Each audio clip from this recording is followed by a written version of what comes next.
Hi, this is 30 Years in Pictures in Time Magazine, 1960 to 1990. So we're going to take a look at some photographs that appeared in Time Magazine. And we're going to take you over here to one of the star photographs that went out, which was supposed to be of the Vietnam War.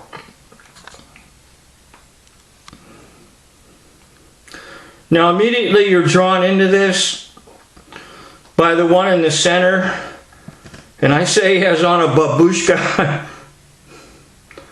It's supposed to be a bandage for a wound that doesn't exist. So what medic in the military would do something like this? And what commanding officer or any officer would allow someone to run around like that? And when you take a look at it, his face looks perfectly fine.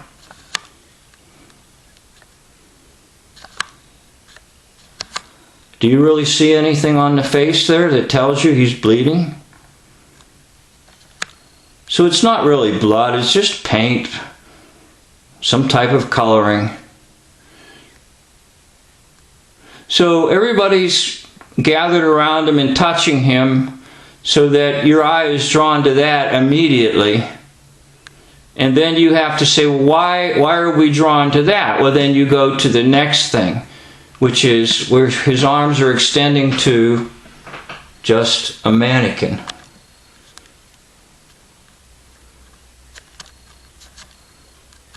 Does that look real to you?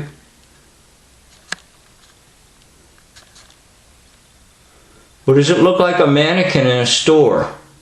And they just splattered some mud all over it.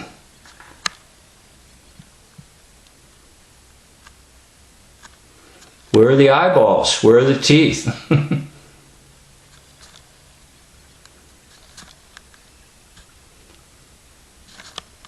So it's supposed to represent death, I guess.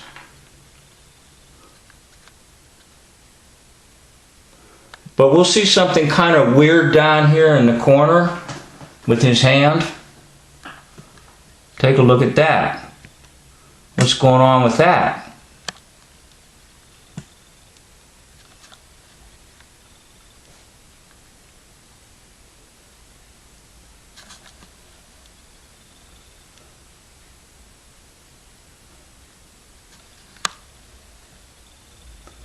Okay, now the next thing about this photo is you're drawn immediately to the man with the babushka, or the wound,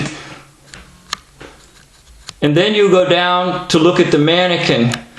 But the next thing that my eye captures is the ground. And the ground has a yellow tone to it, a yellow color. And so you ask yourself, well, what's that all about? Why does the ground have a yellow tone to it? And it's clay-like. Now, supposedly they're in a great forest type area, and there's clay or something that's making a yellow type reflection in the photo. Now, another thing that's really weird is that, like with that tent back there, has got a lot of light on it. So you can imagine there's big lights projecting on this set. Now, the light is really clear right here, and yet if you look where these other ones are back in the corner, it looks really dark. Well, what is it? See the light on the tent? Well, what is it? Is it light like that? Or is it dark? Off in the distance, there's no light. Unless, of course, that's just like a painted backdrop in some kind of a movie set.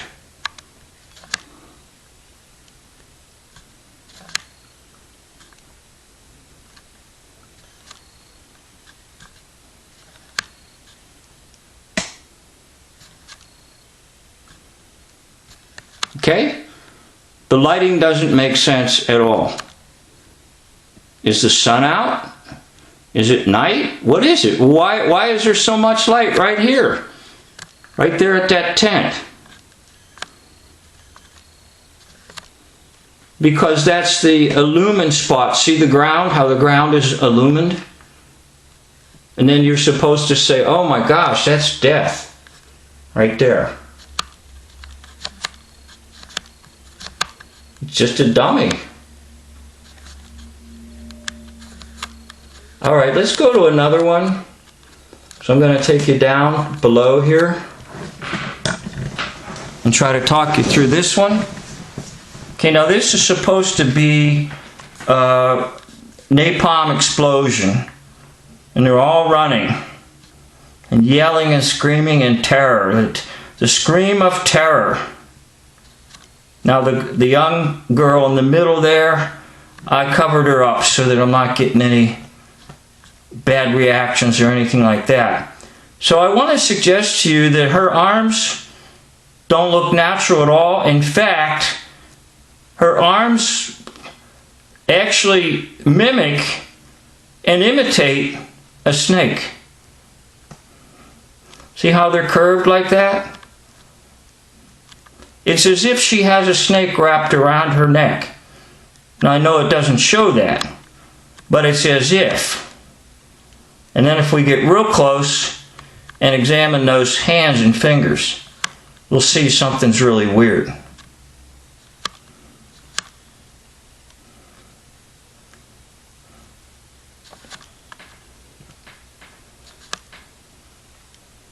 Can you see it's almost like a serpent? Her arms? It's like her arms don't exist, but there's a serpent on her back. And the serpent is completely able to stay in that position. So we'll try to zero in on her hands. And you'll see it's weird.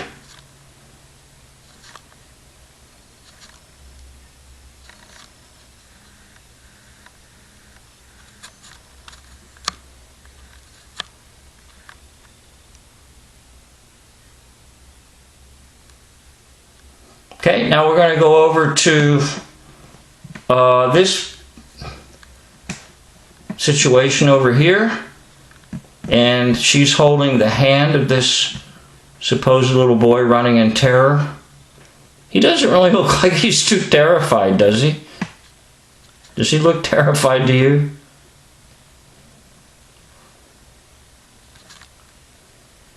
Let's take a look at those hands. Whoop.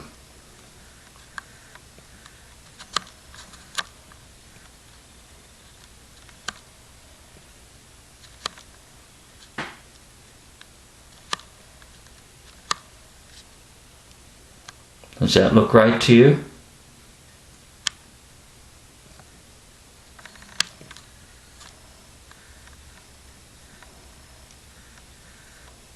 I apologize for the camera. I'm going to try to get a new camera here soon. And then look over her other hand.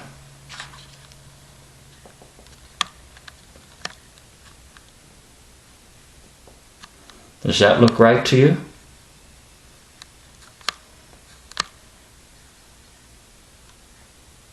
Alright, let's go to another one.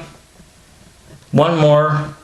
And this is supposedly the return of the vets from Vietnam. And they're being greeted by their loved ones.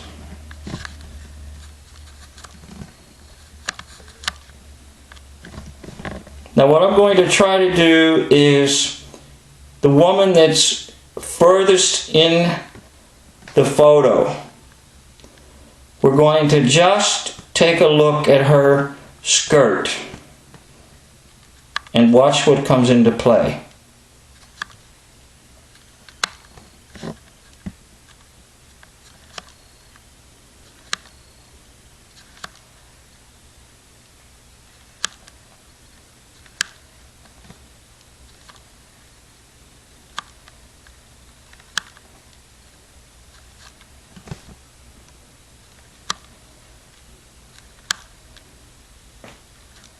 I hope you can see it by now.